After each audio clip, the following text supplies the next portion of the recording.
देख भाई, Miller indices के बारे में बात करें ना, तो मिलर इंडिसेस को समझने से पहले हम लोग को क्रिस्टल प्लेन क्या होता है वो समझना होगा। तो क्रिस्टल प्लेन के बारे में अगर हम बात करते हैं तो क्रिस्टल प्लेन जैसे कि बहुत छोटे छोटे पॉइंट्स कंसीडर कीजिए, और वो जो पॉइंट्स है वो एटम्स है हमारा।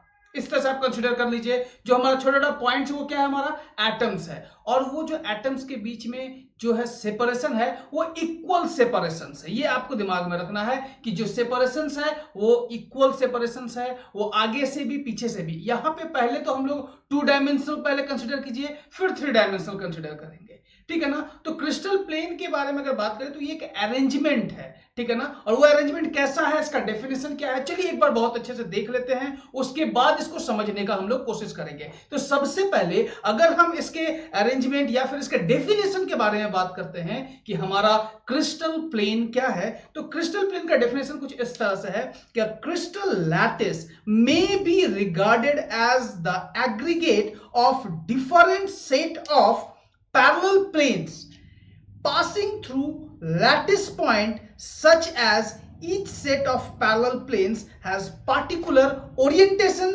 and direction with reference to coordinate axis।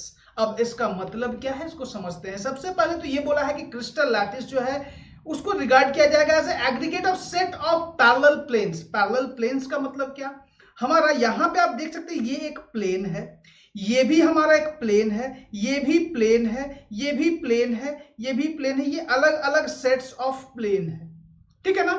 यहां तक तो समझ में आया। अब प्लेन हमारा ये भी है, प्लेन हमारा ये भी है, ये भी प्लेन है, इस तरह से ये भी प्लेन है, इस तरह से ढेर सारा प्लेन हो जाएगा हमारा। आप समझ रहे हैं, प्लेन्स हमारा बहुत सारा हो गया। सबसे पहले अगर हम प्लेन के बारे में बात करते हैं तो हम यहां पे इस तरह से, ये हमारा जो कॉलम्स है इसको प्लेन माने, लेकिन ये प्लेन कैसे है, ये तो एक सिंगल लाइन आपको दिख रहा है, ये आपके दिमाग में आ रहा होगा। तो इसी फिगर को थोड़ा ध्यान से अगर हम देखें 3D में, तो ये हमारा क्या है, इसको अगर घुमा के देखा जाए तो इसके पीछे भी हमारा ढेर सारा एटम्स है। जैसे कि आपको यहाँ पे 3D एनिमेशन में दिख रहा होगा कि अगर इसको रोटेट करते हैं तो इसके पीछे भी हमारा बहुत सारा एटम्स है। अगर इसके पीछे बहुत सारा एटम्स है तो इसका एटम्स कुछ इस तरह से होगा, आप देख सकते हैं। और यहां पे जो प्लेन बनेगा वो कुछ ऐसा प्लेन बनेगा, ये एक प्लेन, यहां पे हमारा इस तरह से दूसरा प्लेन बन जाएगा, इस तरह से ढेर सारा हमारा प्लेन एक के बाद एक बनता जाएगा। तो एक प्लेन, इसको, इस लाइन को एक प्लेन कंसीडर किए, इसको भी एक प्लेन कंसीडर किए, ये भी हमारा एक प्लेन है, ये भी प्लेन है। अब जितना भी, ये तो हम एक सेट ऑफ प्लेन का बात किए, हमारा प्लेन का जो ओरिएंटेशन होगा वो भी अलग अलग होगा, मतलब कि प्लेन का डायरेक्शन भी अलग अलग होगा। कहने का मतलब कि सेट ऑफ पैरेलल प्लेन्स, यहां पे बोला क्या है, सेट ऑफ पैरेलल प्लेन्स, ये हमारा प्लेन्स क्या है, पैरेलल प्लेन्स है, ठीक है ना। और ये हमारा क्रिस्टल प्लेन है, ये क्या है, क्रिस्टल प्लेन है, parallel plane passing through the lattice point such as each set of parallel planes has particular orientation. अगर इस प्लेन का बात करें तो ये सारा प्लेन हमारा पैरेलल है, ये देख पा रहे हैं। लेकिन अगर हम इस सेट के बारे में बात करें तो ये सेट्स भी हमारा क्या है, पैरेलल है, देख पा रहे हैं, ठीक है ना। तो हर एक सेट ऑफ प्लेन हमारा क्या होता है, आपस में पैरेलल होता है, ठीक ना। लेकिन सबका ओरिएंटेशन क्या होता है, अलग अलग होता है। अब ओरिएंटेशन अलग अलग कहने का मतलब क्या, कि यहां पे अगर हम देखें तो इसका ओरिएंटेशन देखिए, इसका देखिए, इसका देखिए, सबका ओरिएंटेशन इस केस में जितने भी प्लेन्स है सबका ओरिएंटेशन सेम है। लेकिन अगर इसके केस में बोलेंगे तो इसका ओरिएंटेशन बदल गया ना। तो अलग अलग केसेस में हमारा ओरिएंटेशन प्लेन्स का क्या हो रहा है, धीरे धीरे बदल जा रहा है। तो उसी को हम लोग कहते हैं क्रिस्टल प्लेन्स। तो फिर से एक बार डेफिनेशन हम पढ़ देते हैं अच्छे से। डेफिनेशन कहता है कि crystal lattice may be regarded as the aggregate of different set of parallel planes passing through lattice points. ये जो पॉइंट्स है ये हमारा लैटिस पॉइंट्स है, such as each set of parallel planes has particular orientation. Particular orientation का भी बात किए कि ये हमारा है, ये हमारा है, ये एक पार्टिकुलर ओरिएंटेशन है और ये हमारा एक तरह का ओरिएंटेशन है, ठीक है। And direction with reference to coordinate axis, जैसे कि ये कोऑर्डिनेट एक्सिस है, इसके रेस्पेक्ट में हमारा एक पार्टिकुलर ओरिएंटेशन है। इस कोऑर्डिनेट एक्सिस के रेस्पेक्ट में इसका ओरिएंटेशन ऐसा है और इसी कोऑर्डिनेट के रेस्पेक्ट में हमारा ओरिएंटेशन यहां पे कुछ इस तरह से है। तो उम्मीद करते हैं क्रिस्टल प्लेन समझ में आ गया होगा। और इसको थोड़ा और बारीकी से और अच्छे से समझने के लिए यहाँ पे एक 3D हम बता रहे हैं। 3D आप देख सकते हैं कि जैसे कि यहाँ पे ये जो 3D हमारा डायग्राम है, ठीक है ना, ये 3D डायग्राम जो घूम रहा है ये आपको दिख रहा होगा यहाँ पे, ठीक है ना। यहाँ पे क्या दिख रहा है इसको थोड़ा ध्यान से समझिए। ये जो हमारा क्रिस्टल प्लेन है, यहां पे दो तरह का कलर आपको दिख रहा होगा, एक ग्रीन और एक रेड, ठीक है ना। तो ग्रीन एक प्लेन को रिप्रेजेंट कर रहा है, रेड एक प्लेन को रिप्रेजेंट कर रहा है, ठीक है ना। इस तरह से भी आप समझ सकते हैं दोनों ही प्लेन के आपस में पैरेलल है। दिख रहा है ना कि ग्रीन सेट को देख रहे हैं और रेड को देख रहे हैं, दोनों हमारा एक एक प्लेन को रिप्रेजेंट कर रहा है। तो इस तरह से क्रिस्टल अगर बहुत सारा हो, यहां पे तो 4-4 है, 4-4 के अलावा यहां पे 10-8 भी जैसा भी हमारा सेट होगा उसके अकॉर्डिंग अगर हम बात करें, एक छोटा सा स्ट्रक्चर लेकर के हम बताए हैं, इसके अलावा हमारा बहुत सारा इसका सेट हो सकता है, बहुत सारा नंबर्स हो सकता है, 4 के अलावा 8 हो सकता है, 16, 32 बहुत सारा हो सकता है। हमारा नंबर तो डिपेंड करेगा कि कितना बड़ा हमारा क्रिस्टल लैटिस है, ठीक है ना। तो 3D एनिमेशन के अकॉर्डिंग आपको समझ में आ गया होगा कि हमारा जो ये क्रिस्टल लैटिस है ये किस तरह से बिहेव करता है, ये क्या होता है, हमारा क्रिस्टल प्लेन क्या होता है, ये आपको समझ में आ गया होगा। अब क्रिस्टल प्लेन का अलग अलग ओरिएंटेशन है, किसका ओरिएंटेशन कितना है, किस तरह का प्लेन है, किस प्लेन को क्या कहेंगे, डिफरेंशिएट कैसे करेंगे, कौन सा प्लेन, जैसे कि ये प्लेन बोले, ये प्लेन बोले, ये प्लेन बोले, ये पार्टिकुलर ओरिएंटेशन में ये दिख रहा है, ये प्लेन एक पार्टिकुलर ओरिएंटेशन में है, ये भी दिख रहा है। तो अलग अलग ओरिएंटेशन का अलग अलग कुछ वैल्यू होगा मैथमेटिकली। अब इसको कैसे हम रिप्रेजेंट करेंगे, हमारा इसको रिप्रेजेंट करने के लिए, ओरिएंटेशन को रिप्रेजेंट करने के लिए एक मैथमेटिक्स यूज किया जाता है, उसको कहा था मिलर इंडिसेस। अब जो टॉपिक है जो हमारा आपको थंबनेल में भी दिखा होगा, जो कि है मिलर इंडिसेस, उसके बारे में बात करेंगे, उसका स्टेप वाइज स्टेप देखेंगे कि मिलर इंडिसेस निकाला कैसे जाता है, ठीक है ना। उसके बाद क्रिस्टल प्लेन में हमारा अलग अलग क्रिस्टल प्लेन का क्या क्या मिलर इंडिसेस का वैल्यू होगा, उसके बारे में बात करेंगे। तो चलिए देखते हैं। तो सबसे पहले अगर हम मिलर इंडिसेस के बारे में बात करते हैं, तो मिलर जो थे ना वो इवॉल्व किए एक method to designate orientation and direction of parallel set of planes with respect to coordinate axis। तो कोऑर्डिनेट एक्सिस के अकॉर्डिंग हमारा जो ओरिएंटेशन है और direction of parallel set of planes है उसको बताने के लिए, ठीक ना, एक 3 नंबर लिया गया, 3 नंबर से रिप्रेजेंट किया जाता है, किसी भी प्लेन को 3 नंबर से रिप्रेजेंट किया जाए। क्यों 3 नंबर, क्यों, क्योंकि हमारा डायमेंशन 3 है, एक्स वाई जेड, इसीलिए मिलर इंडिसेस भी 3 है, एक्स वाई जेड के रेस्पेक्ट में हमारा 3 मिलर इंडिसेस लिया जाता है। यहां पे मिलर इंडिसेस को एच के एल से रिप्रेजेंट किया जाता है, ये हम लोग आगे जाकर के देखेंगे, ठीक है ना। 3 इसलिए है क्यों, क्योंकि हमारा 3 डायमेंशन है, आगे हमारा 4 भी होगा, उसके बारे में अलग तरीके से बात करेंगे। फिलहाल हम 3 के बारे में बात कर रहे हैं, एच के एल, और वो कैसे आएगा, उसको कैलकुलेट कैसे करेंगे, अलग अलग प्लेन के लिए अलग अलग मिलर इंडिसेस होता है, वो अलग अलग मिलर इंडिसेस को कैलकुलेट कैसे किया जाता है, वो सब अभी हम लोग देखेंगे। तो सबसे पहले मिलर इंडिसेस होता क्या है उसका हम डेफिनेशन के बारे में बात कर लेते हैं। Miller evolved a method to designate orientation and direction of parallel set of planes, ठीक है ना।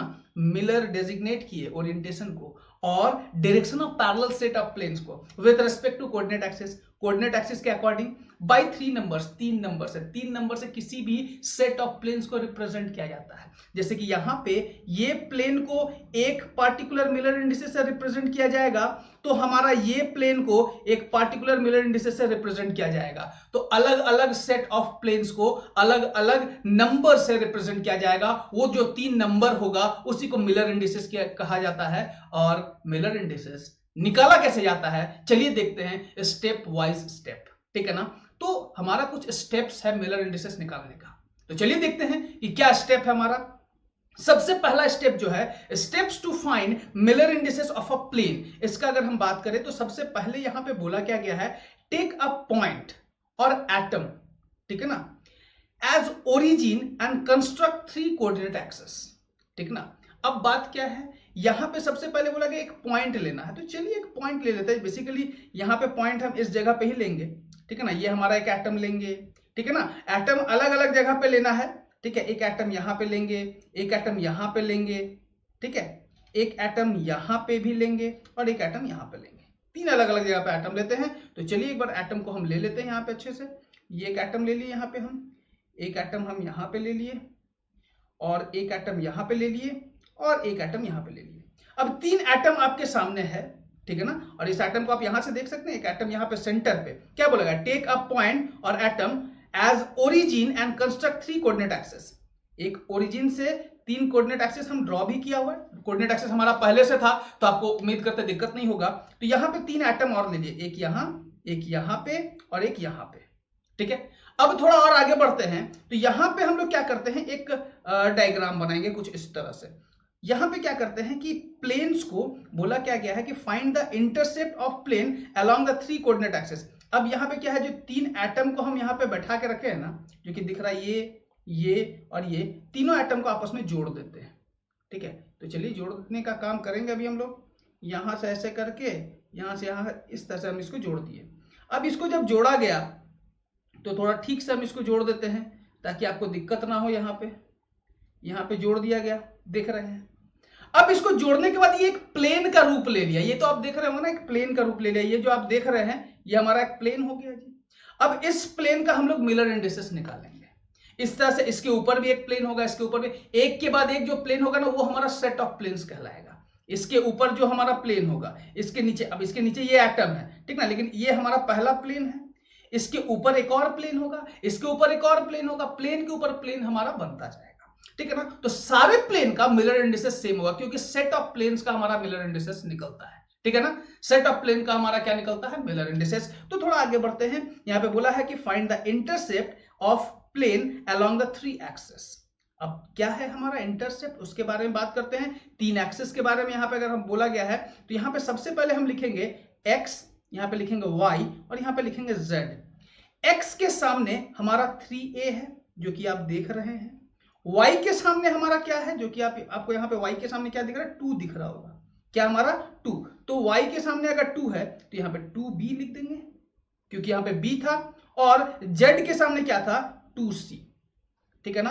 तो हमारा जो ये इंटरसेप्ट था, इस सारे इंटरसेप्ट को, तीनों इंटरसेप्ट को हम लोग लिख लिए। कोऑर्डिनेट एक्सिस में जो हमारा 3 इंटरसेप्ट था, तीनों को हम लोग लिख लिए। अब क्या करना है उसके बारे में हम लोग बात करते हैं। यहां पे अब हम लोग को करना यह है कि जो दूसरा स्टेप है वो अगर हम यहां पे ध्यान से देखें, बोला गया कि express the intercept as multiple of A, B and C. अब जो यहां पे एक्सप्रेस करना है, ए का यहां पे मल्टीपल क्या है, देखिए तो ध्यान से। ए का मल्टीपल यहां पे 3 है, दिख रहा है। बी का मल्टीपल 2 है और सी का मल्टीपल भी 2 है। तो express the intercept as multiples of A, B and C. मतलब कि यहां पे हम लिखेंगे ए का मल्टीपल है 3, बी का मल्टीपल, यहां पे ए का मल्टीपल है 3, बी का मल्टीपल और सी का मल्टीपल, यहां बी का मल्टीपल क्या है 2 और सी का भी मल्टीपल हो गया 2, ठीक है ना। इसको हम एक्सप्रेस कर लिए, यहां पे लिख लिए 3, 2 और 2। ये हमारा दूसरा स्टेप, यहां पे ध्यान देना है। दूसरा स्टेप क्लियर हो गया तो अब आते हैं तीसरे स्टेप पे। जब हम तीसरा स्टेप का बात करते हैं तो तीसरा स्टेप कुछ इस तरह से है। आपको यहां पे तीसरा स्टेप भी दिख रहा होगा, टेक रेसिप्रोकल ऑफ इंटरसेप्ट। तो यहां पे जो हमारा इंटरसेप्ट आया है, एक 3, 2 और 2, ये x को बता रहा है, ये y को बता रहा है और ये z को बता रहा है। आप बेसिकली यहां पे लिख भी सकते हैं, ये x का है, ये y का है और ये z का है, ठीक है ना। तो x के लिए 3 है इंटरसेप्ट, y के लिए 2 है इंटरसेप्ट और z के लिए भी 2 है इंटरसेप्ट, ठीक है।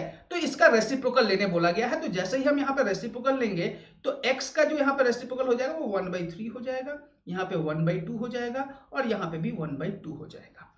तो तीसरा स्टेप में रेसिप्रोकल ले लिया। पहले क्या बोला गया, पहले जो इंटरसेप्ट था उसको लिख लेने बोला गया। जो 3 एक्सिस था ना, x, y, z, तीनों का इंटरसेप्ट लिख लिए। वो इंटरसेप्ट का वैल्यू जो भी था, 3a था, 2b था, 2c था, उसको हम लोग लिख लिए। उसके बाद a, b, c का जो कोफिशिएंट था, जो मल्टीपल था, उसको सेपरेटली लिख लेने बोला गया दूसरे स्टेप में। तीसरा स्टेप क्या हुआ, तीसरा स्टेप में बोला गया जो इंटरसेप्ट आया ना उसका रेसिप्रोकल ले लो। ले लिए, रेसिप्रोकल भी ले लिए। देखो यहाँ पे 1/2, 1/3, 1/2, 1/2, ठीक है, वो भी हो गया। अब ये काम जब हो गया तो अगला स्टेप क्या कहता है, reduce reciprocals of intercept into smallest set of integers in the same ratio by multiplying with their LCM। मतलब कि यहां पे जो आपका 3, 2, 2 है, यहां पे जो आपका इंटरसेप्ट आया है 3, 2, 2 इंटरसेप्ट था ना, इसका एलसीएम निकाल के इन रेसिप्रोकल्स के साथ मल्टीप्लाई करना है। जो भी रेसिप्रोकल दिख रहा है इसके साथ इसके एलसीएम को मल्टीप्लाई करना है, इसके साथ भी वही एलसीएम को मल्टीप्लाई करना है और इसके साथ भी वही एलसीएम को मल्टीप्लाई करना है। अब देखते हैं, reduce reciprocals of intercept into smallest set of integers in the same ratio by multiplying with their LCM. अब यहाँ पे एलसीएम के बारे में बात करेंगे, एलसीएम निकालेंगे। तो यहाँ पे जो इंटरसेप्ट था वो 322 ही था। तो 322 का अगर हम एलसीएम निकालने के बारे में बात करें तो 322 का जो एलसीएम होगा वो हमारा सीधा सीधी 3 × 2 = 6 हो जाएगा। तो 6 हमारा एलसीएम आएगा, ये आपको पता है, ठीक है ना। तो 6 जो हमारा एलसीएम आया है, इसके बारे में अगर हम बात करें तो यहां पे एलसीएम = 6 आ गया। अब इसको रिड्यूस करना है, ठीक ना। रिड्यूस फॉर्म के बारे में बात करते हैं। तो अगर हम रिड्यूस फॉर्म के बारे में बात करेंगे तो रिड्यूस फॉर्म में इसको एलसीएम से मल्टीप्लाई करना होगा, इसको भी और इसको भी, ठीक ना। तो जब तीनों को मल्टीप्लाई करने की बात है तो यहां पे 1/3 × 6 करेंगे तो ये हमारा कट के 2 आ जाएगा और यहां पे 2 हो जाएगा। ठीक उसी प्रकार 1/2 को 6 से मल्टीप्लाई करेंगे तो ये कटेगा, 3 आ जाएगा, यहां पे 3 हो जाएगा। ठीक इसी प्रकार 1/2 को यहां पे हम लोग मल्टीप्लाई किससे करेंगे, इसको मल्टीप्लाई करेंगे हम लोग 6 से, तो यहां भी हमारा 3 आ जाएगा एज इट इज, ठीक है ना। उम्मीद करते हैं आपको ये चीज समझ में आ गया होगा। अगर ये चीज क्लियर है, ठीक है ना, अगर ये पार्ट आपको समझ में आ गया तो यहाँ पे 233 हमारा वैल्यू आया है जो दिख रहा है। रिड्यूस्ड फॉर्म का जो वैल्यू है वो हमारा क्या आया है, 233। इसको ध्यान से देखना है, ये जो 233 आपको दिख रहा है ना, ये 233 हमारा काम का चीज है। इसको हम लोग आगे नेक्स्ट स्टेप में देखेंगे। तो 4 स्टेप समझ में आया।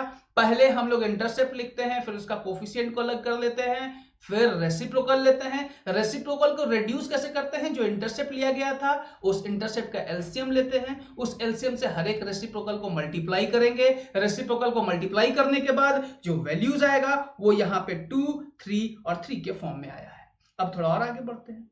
अब थोड़ा और आगे बढ़ेंगे तो यहां पे बोला है कि enclose the smallest set of integer in the parameter we will get Miller indices. मतलब कि एक पैरामीटर में इसको एनक्लोज करके रखना। अब कैसे पैरामीटर में एनक्लोज करके रखेंगे वो भी देख लीजिए। जैसे कि 233 आया तो 233 ऐसे बिना कॉमा के साथ ऐसे लिख दीजिए, ये हमारा मिलर इंडिसेस हो गया। और यहां पे यही जो 2 आया है इसी को h से रिप्रेजेंट किया जाता है, 3 को k से और यहां पे इसको l से। तो HKL हमारा रिप्रेजेंट करता है किसको, मिलर इंडिसेस को, ठीक है ना, मिलर इंडिसेस को रिप्रेजेंट करता है। लेकिन यहां पे एक बात बोलेंगे कि ये जो हमारा प्लेन है, इस प्लेन का जो हमारा मिलर इंडिसेस है ना वो हमारा 233 है, ठीक ना। वही 233 हमारा HKL के फॉर्म में होगा। HKL का वैल्यू कुछ भी हो सकता है depending upon the different planes. इस पार्टिकुलर प्लेन के लिए 233 था।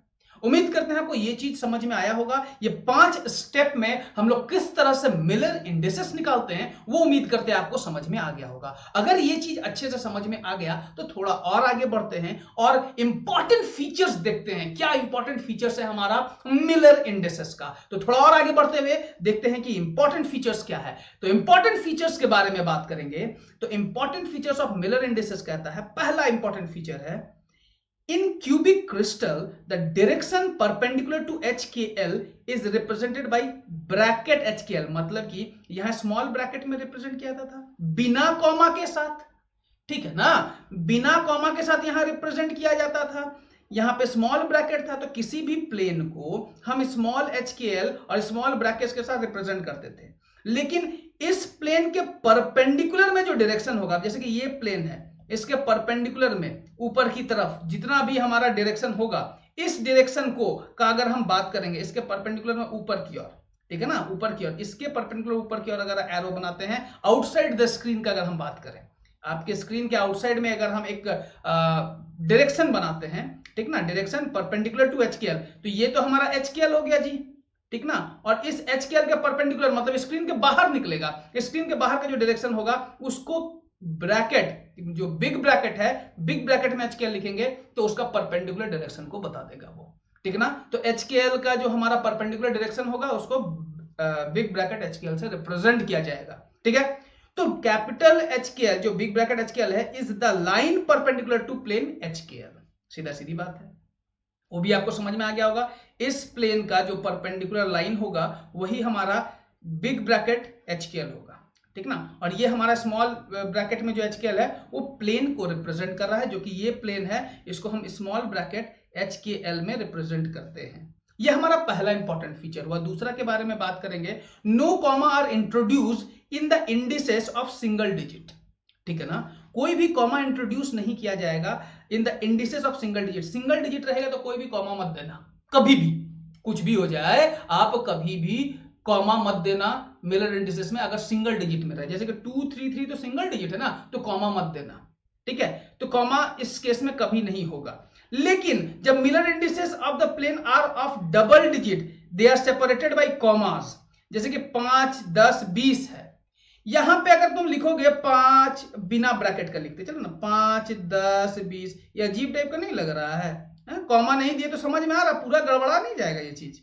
इसीलिए कॉमा दे करके ई को सेपरेट किया था। डबल डिजिट रहने पे हम लोग को कॉमा देना पड़ता है। कॉमा नहीं देंगे तो देखे ना कैसा अजीब टाइप का हो गया, 5, 10, 20 का कहां पता चल रहा है कौन सा प्लेन का बात हो रहा है? 51 प्लेन है कि 02 प्लेन है, ये क्या है समझ में ही नहीं आएगा। तो उसी के लिए हमारा जो वैल्यू है उसको इस तरह से लिखा जाता है। डबल डिजिट रहने पे हम लोग कॉमा देते हैं, सिंगल डिजिट रहने पे कोई भी कॉमा नहीं दिया जाता है। ठीक है ना, ये हमारा दूसरा इंपॉर्टेंट फीचर है। थोड़ा आगे बढ़ेंगे, द मिलर इंडिसेस 2, 3, 4। मान लो कि कोई एक प्लेन है जिसका मिलर इंडिसेस 2, 3, 4 है। अब इसी का मल्टीपल देखिए, 2 का मल्टीपल है 4, 3 का मल्टीपल है 6 और 4 का मल्टीपल है 8। मतलब कि इसमें 2 मल्टीप्लाई कर दी, इसमें भी 2 मल्टीप्लाई कर दी, इसमें भी 2 मल्टीप्लाई, तीनों को अगर 2 मल्टीप्लाई करने से एक नया मिलर इंडिसेस आता है, तो दोनों मिलर इंडिसेस अलग अलग नहीं है, सेम है। मतलब कि ये प्लेन के ऊपर वाला प्लेन का बात हो रहा होगा, ये पहला प्लेन है, ये दूसरा प्लेन है, कहीं ना कहीं इस तरह का बात होगा। तो ये जो सेट ऑफ प्लेन है ना, जो सेम ही प्लेन को रिप्रेजेंट कर रहा है। अगर मल्टीपल हो किसी भी मिलर इंडिसेस का, ओवरऑल जो HKL है वो उसका मल्टीपल ही हमारा एक मिलर इंडिसेस हो, तो वो हमारा सेम ही प्लेन को रिप्रेजेंट करेगा। क्योंकि यहाँ 2 से भी 2 मल्टीप्लाइड है, 3 से भी 2 मल्टीप्लाइड है, 4 से भी 2 मल्टीप्लाइड है। तीनों से कॉमन नंबर से अगर मल्टीप्लाइड हो, वो जो प्लेन होगा वो हमारा सेम ही प्लेन होना है, अलग प्लेन नहीं होगा। ये था इंपॉर्टेंट फीचर्स मिलर इंडिसेस का। उम्मीद करते हैं आपको अच्छे से समझ में आया होगा। ठीक ना, किसी तरह का कोई दिक्कत नहीं हुआ होगा। ठीक है, अगर आपको ये सारा चीज अच्छे से समझ में आया, ठीक ना, तो आप लाइक बटन जरूर दबाइए और साथ ही साथ सब्सक्राइब कीजिए, बेल आइकन को जरूर दबाइए, और ताकि आपको लेटेस्ट नोटिफिकेशन हमारे चैनल से मिलता रहे। क्योंकि यहाँ पे regularly BSc physics, engineering physics, GATE NET से रिलेटेड जितने भी वीडियोस हैं वो अपलोड होते रहेंगे। इससे आपको बहुत बहुत ज्यादा बेनिफिट होने वाला है। ठीक है, तब तक के लिए थैंक यू, धन्यवाद, जय हिंद, जय भारत।